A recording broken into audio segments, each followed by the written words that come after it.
Good morning, guys. Ayan, second day here in Manila.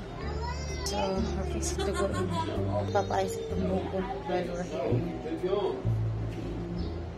Grabe ang itim ko ng curtain. Let's go. Just walk up.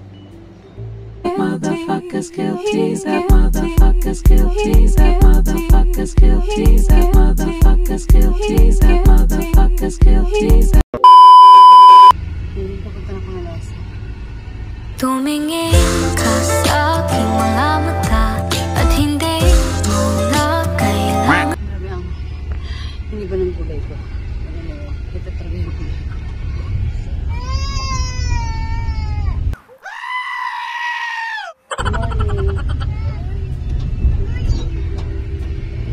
Yung kulay ko na yung hiram ko. Tsaka yung talagang init agad dun sabi ko. Yung nag-atig kami sa sementeryo. So nagpayong lang. Kasi syempre ayaw naman namin sumakay. Last day na yun na pag-sacrifice sa papa ko. So naglakad lang talaga ako. Pero yung mga bata ay sumakay sila. Then yung isang kapatid ko na mild stroke. So kailangan niya sumakay. So ayan, see you guys in next time. Dito na kami. Ito lang yung malapit-lapit sa 5 minutes. Drive.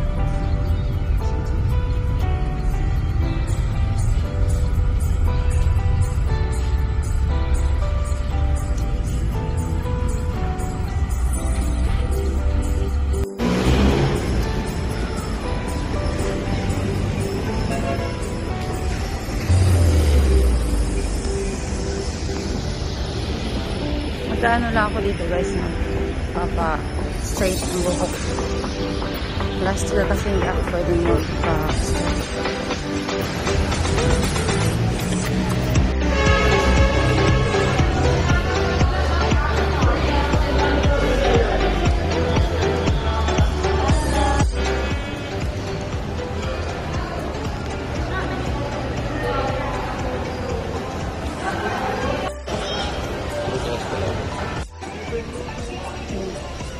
Sakat ng mga legs ko.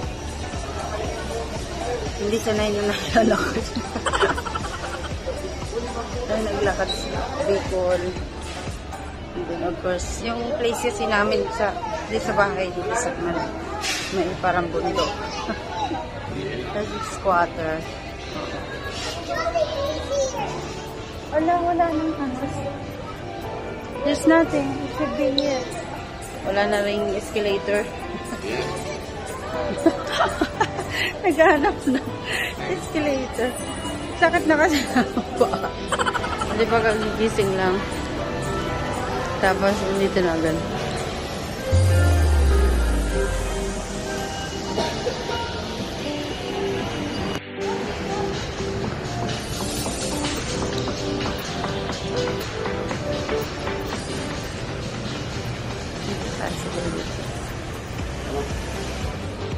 Good morning. Just the elevator.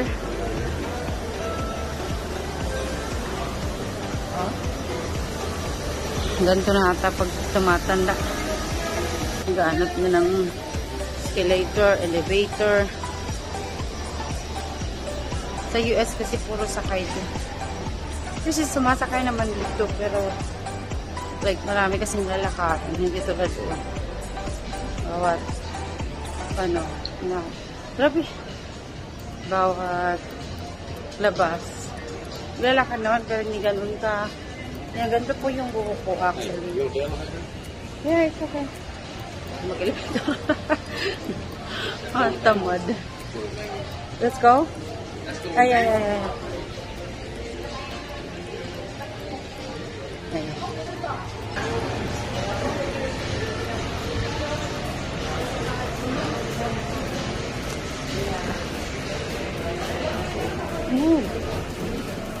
Ayaw ko kasakan.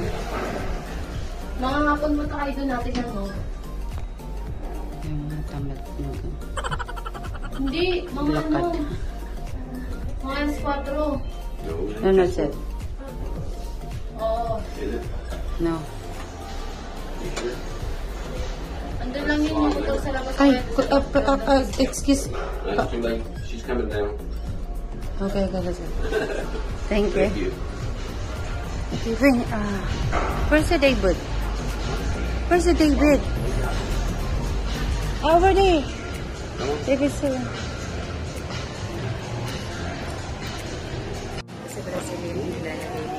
Oh, sige. Ilang 6'5", baby. Actually, it's 7,000. Tumawad. Tumawad. Ganito tayo, guys. Pati sa nagtatawad. No, actually, before, like, I think, 3 years ago.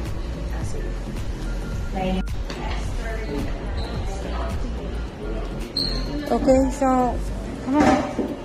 Sit down. Mag-antay sila sa akin ng 3 hours. Oh, sige. Diyan ako po.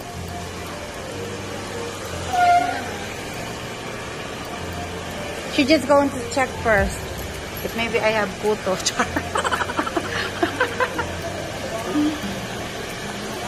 Nasaan tayo, guys? Nasa David's.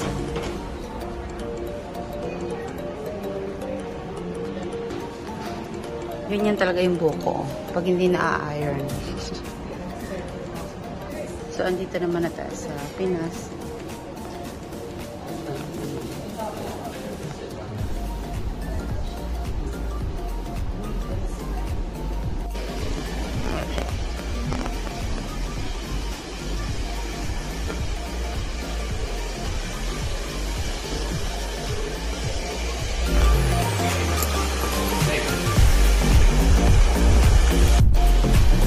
Mag-shampoo muna tayo.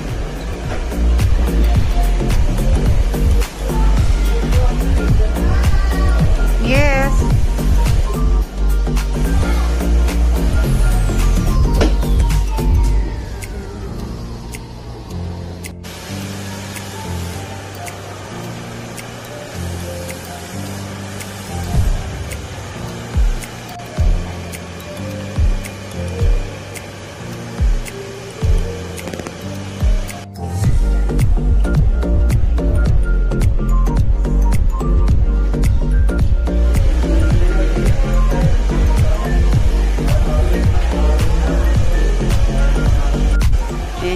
Mga 3 hours daw kami dito sa, actually ako lang. Yung mga bata nasa, hindi ko alam kung saan sila nagpa-manicure. Yung 2 bata. So, iniwan nila ako dito. Baka naglaro na din. So, ayun, nagpa-ano din sila din sa kabilang, let's see. Nagpa, What are you doing? Me? I'm vlogging. And then with the toenail, but it's closed. Let's see, Becca. Let's see your toenail. Ayan. Sa kabila. Habang andito ako. Ang tagal. Kasi 3 hours daw to. So, ayun guys. Binublowan na siya. Tapos na rin yung pag-treatment. Yung last na nilagay, treatment yun. Yung kanina, yung straight. Ay, malapit na rin matapos. Dito sa guys, sa SM, where may David Salon dito. Actually, 7,000 guys. Ang pa-straight with treatment. Brazilian treatment. SM Kirby guys. Mga gusto dyan mag-straight. But anyway, mas mura siya sa ibang salon. Like 3,500 I think. And then 4,500 mga ganon. Pero sa labas mas mura, diba? 1,000, 2,000 meron ka lang. Pero mas trust ko kasi sa David Salon. Kaya dito.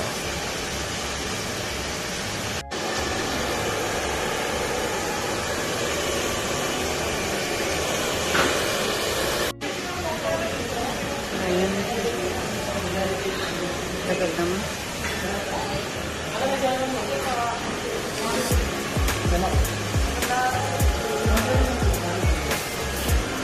Madami na yung tao.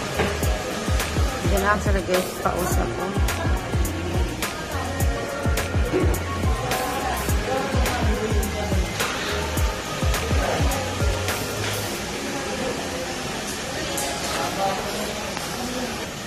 Lapit na rin ito.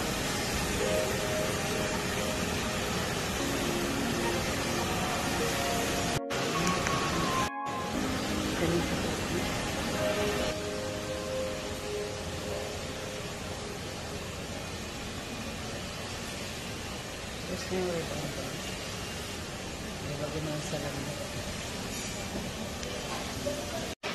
Ayan guys, di ba pala tapos? May neutralizer pa pala.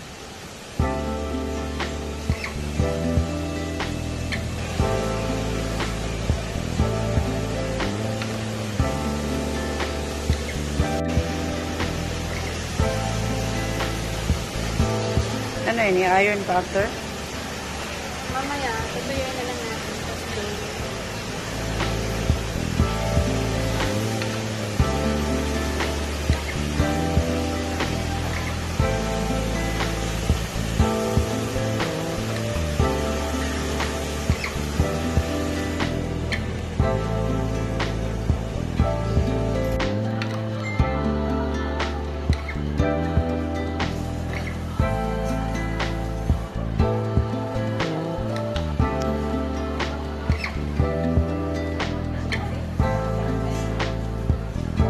Neutralizer yan guys. Para saan ba yung neutralizer? Ano yung nagsisil?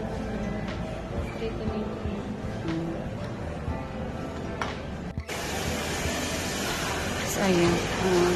Ito-dry na lang ito. So ayan guys, malapit na siya. Actually, neutralizer na lang natin. 10 minutes. So yung mga bantay ko. Sa katulong. Tagal. 3 hours pala ito. 3 hours. Ribbon to guys, ribbon. Kasi kanina sabi straight ako na straight. But anyways, the same thing. I think if I have to straight and then ribbon. Pero same yung result. So, abangan po yung result ng aking buhok mamaya.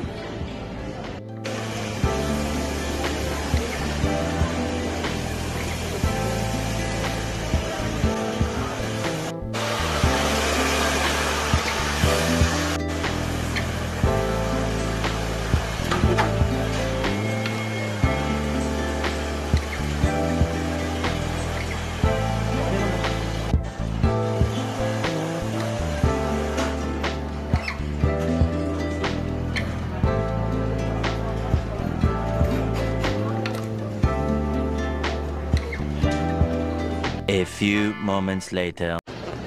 So, ayan na yung ating buhok. Nag-short. So, ayan. Medyo ano pa rin ang itim. Ang lakas makapaitim. Lago sa Bicol. Anyway, yung ribbon guys, ribbon. 6.5 sa David Salon. Actually, 7,000. Tumawad ako. Kaya pati sa David Salon, nagtatawad talaga. Ganun talaga. Kailangan natin maka-discount. So, ayan na. Ating titingin kami ng alak. Okay, mauwi.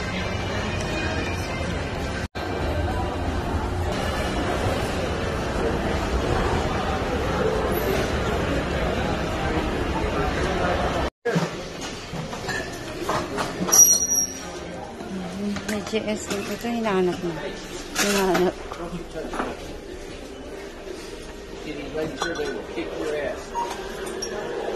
Saka tequila. Tequila. 1, 2. Pero yung GSM Blue. Ang good sa akin. Walang walang tama. Hindi, na pagising ko, okay pa rin ako. Sa alak tayo. Junker. talaga. I don't like that din naman. Yung Baileys na sobrang ano. Wala po. So, ayan. Uwi na kami. Let's look kung magkano. 19. Kailangan namin ng aircon sa Bicol. Okay, let's go. Can I have this one? 28,000 ito. Can I have this? Okay. I'll give you more, okay? I will give you 100 peso, okay? You agree? Fish. Okay, go. You would give her 100 pesos?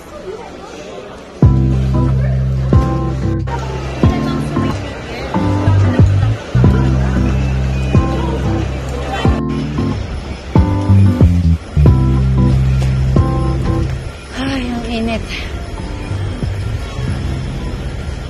Pero makulimlim, may bagyo ata. Ayan, of course, madumi pa rin yung aming sasakyan. Ayan, pauwi na kami.